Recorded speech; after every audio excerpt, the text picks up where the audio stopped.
हमारा गांव मानपुर चारों तरफ से घने जंगलों से घिरा हुआ था। दिन में तो यहां जीवन की हलचल थी। बच्चों की किलकारियां, खेतों में काम करते मर्दों का शोर, औरतों के गीतों की गूंज। शहर की भाग दौड़ के बाद ये एक सुकून देने वाला बदलाव था। देखो अर्जुन, कितना शांत है अपना गांव। शहर की हवा यहाँ नहीं है। शांत तो है माँ, पर कुछ ज्यादा ही शांत है। ऐसा लगता है जैसे जंगल हमें घूर रहा हो। भैया देखो तितली। हाँ, इसे तो बस खेलने दो। चलो घर चले।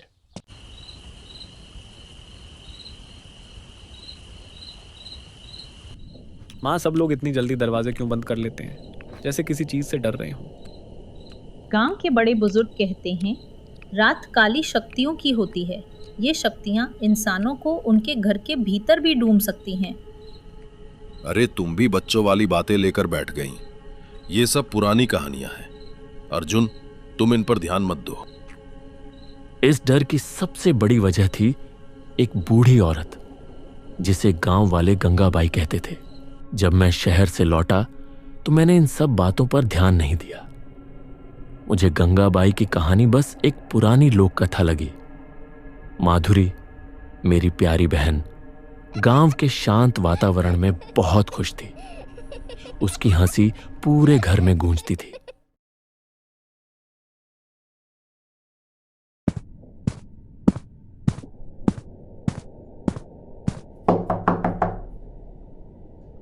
अर्जुन, अर्जुन उठो। अर्जुन, अर्जुन उठो।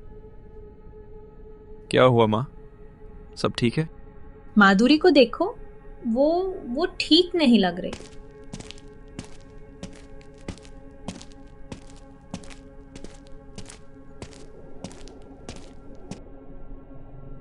माधुरी, क्या हुआ? क्या देख रही हो? माधुरी बेटा, बात करो, हमें डर लग रहा है। फिर धीरे धीरे उसके चेहरे पर एक दर्द भरी मुस्कान आई, जैसे कोई उसे अंदर से तकलीफ दे रहा हो। उसके होंठ खुले और एक बहुत ही धीमी कर्कश आवाज निकली। वो मुझे देख रही है। कौन देख रहा है माधुरी? कौन है वहां? बताओ मुझे।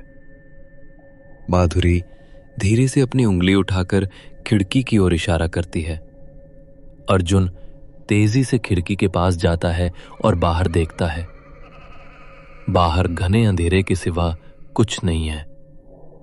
जब वो वापस मुड़ता है, माधुरी बेहोश होकर बिस्तर पर गिर जाती है। उस रात के बाद मेरी बहन वैसी नहीं रही जैसी वह थी।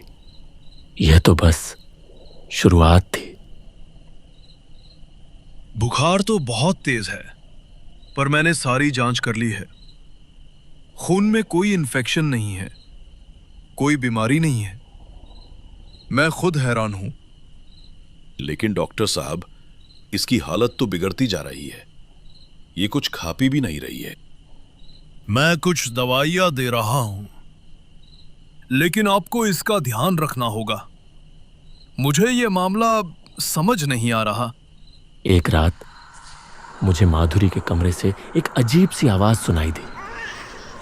यह किसी बच्चे के रोने की आवाज थी, लेकिन बहुत ही धीमी और डरावनी।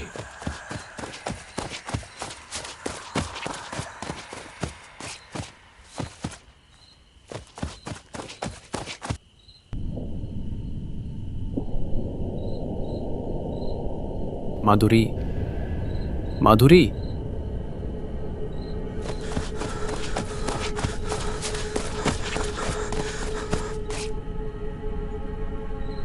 माँ, पिताजी, माधुरी कमरे में नहीं है। क्या? कहाँ गई वो?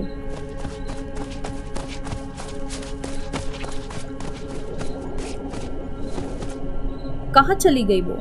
चलो बाहर देखते हैं। मुझे डर लग रहा है। गांव वाले कहते हैं रात में बाहर निकलना ठीक नहीं। माँ, ये सब सोचने का वक्त नहीं है। हमें माधुरी को ढूंढना है। अर्जुन, कहीं ये गंगाबाई का काम तो नहीं?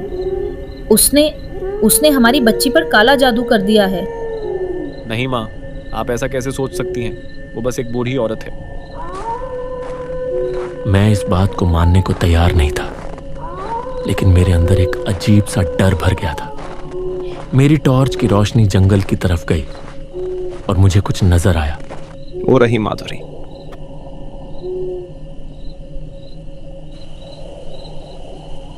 माधुरी, तुम यहां क्या कर रही हो? तुम्हारा शरीर तो बर्फ जैसा ठंडा है। जब मैं माधुरी को वापस ला रहा था तो मैंने देखा कि किसी की आंखें मेरे कंधों के ऊपर से मेरे पीछे कुछ देख रही थीं। मैंने डर के मारे पीछे मुड़कर नहीं देखा, लेकिन मुझे ऐसा लगा जैसे कोई काला साया हमारा पीछा कर रहा हो।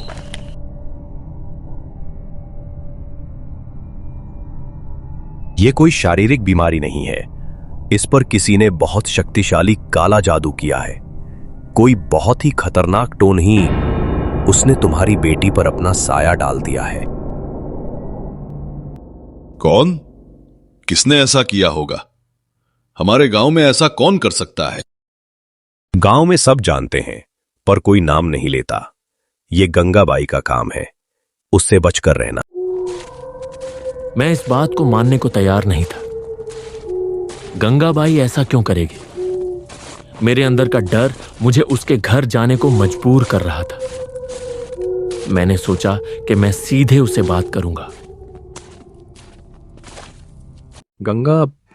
गंगाबाई, तुम आ गए अर्जुन। मुझे पता था कि तुम आओगे। सब कहते हैं कि आपने मेरी बहन पर काला जादू किया है। क्यों किया आपने ऐसा? वो तो बस एक बच्ची है। बैठो बेटा। तुम जो सोच रहे हो वैसा कुछ नहीं है। तुम सच जानने आए हो तो सच सुनो। मैंने तुम्हारी बहन पर कोई जादू नहीं किया। मैं तो उसे बचाने की कोशिश कर रही हूं।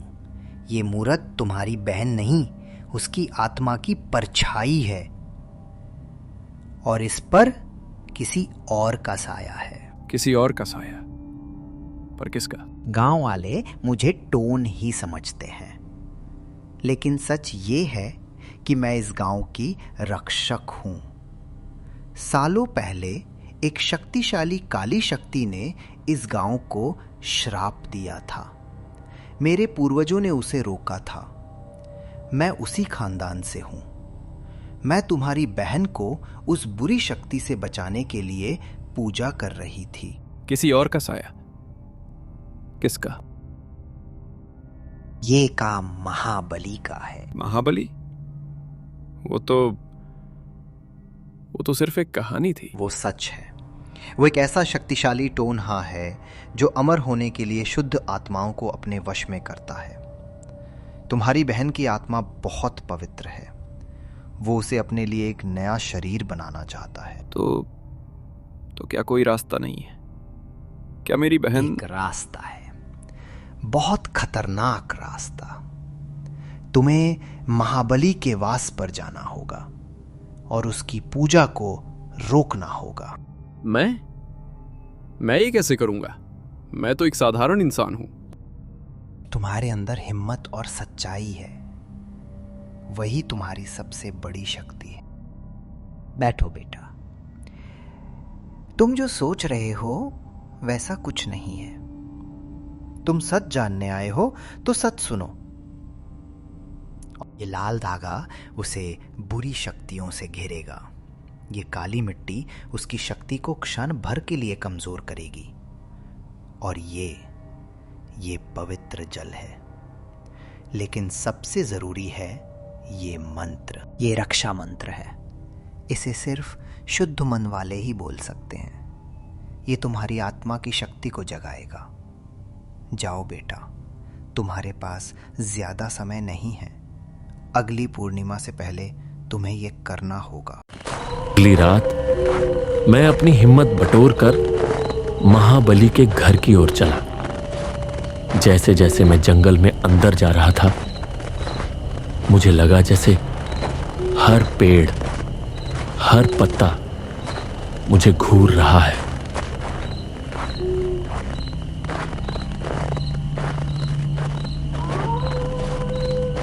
लगभग 2 घंटे तक चलने के बाद मैं एक बहुत ही सुनसान जगह पर पहुंचा। यहां कोई पेड़ नहीं था, बस सूखी बंजर जमीन थी। सामने मुझे एक टूटी फूटी झोपड़ी दिखी।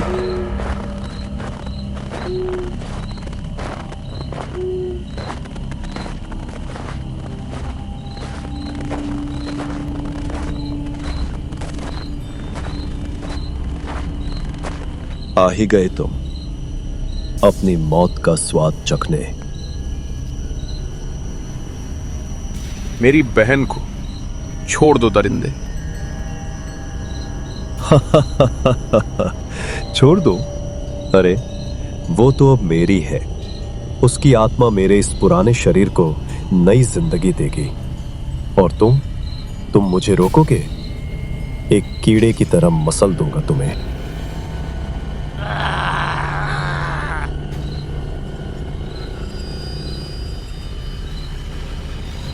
दुर्द, तूने ये क्या किया?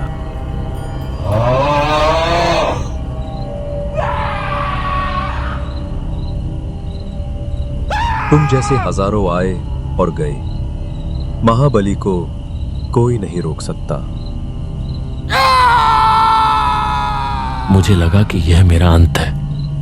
मेरी हिम्मत टूट रही थी, लेकिन तभी मुझे गंगाबाई की बात याद आई और मेरी आंखों के सामने माधुरी का हंसता हुआ चेहरा आ गया।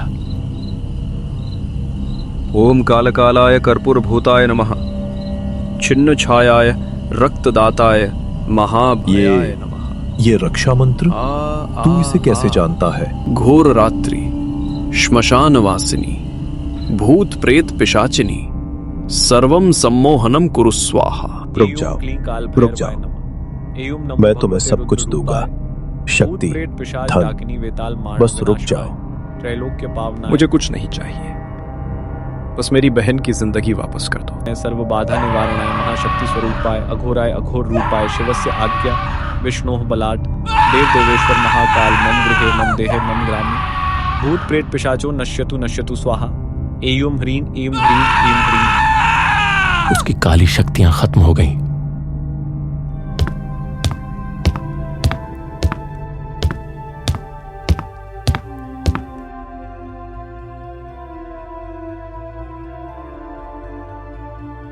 भैया।